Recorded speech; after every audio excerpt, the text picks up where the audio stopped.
नारीलाई यो समाजले, यो देशले, यो पुरुष प्रधान सोचले कहिलेसम्म चाहिँ खेलाउन ठान्छ।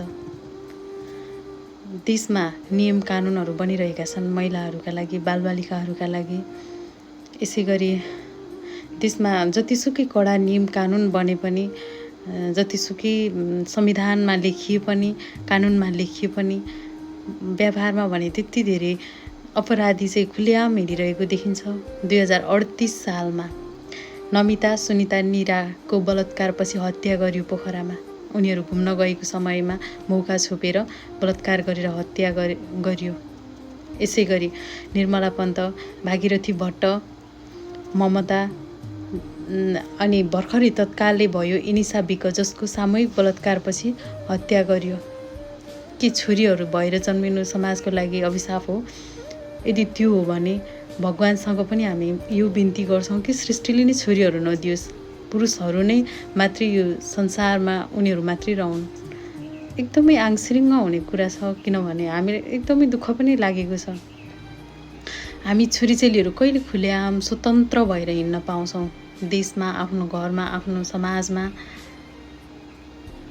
किन यति धेरै छोरी मान्छेहरू प्रति गिद्धे नजर पुरुषको गइरहन्छ? किन सामूहिक बलात्कार गरेर हत्या गरिन्छ? नियम कानुनको किन धज्जी उडाइन्छ?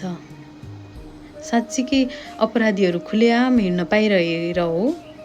अपराधीहरू एकदमै खुलेआम हिँड्न पाइरहेका छन्, किनभने अहिलेसम्म निरा, नमिता, सुनिताको हत्या गर्ने व्यक्ति पक्राउनै परेको छैन। मुख्य व्यक्ति निर्मला पन्तको परेको छैन, भागीरथी भट्टको परेको छैन। एउटा डक्टर स्टाफ आफ्नै स्टाफबाट सुरक्षित छैन। एउटा बिरामी भएको पेसेन्टले पनि एउटा डक्टर छोरी मान्छेलाई देख्यो भने उसले रेप गरेर मारेको छ। त्यस्तो न्युजहरू आइरहेछ, त्यस्तो भइरहेछ समाजमा।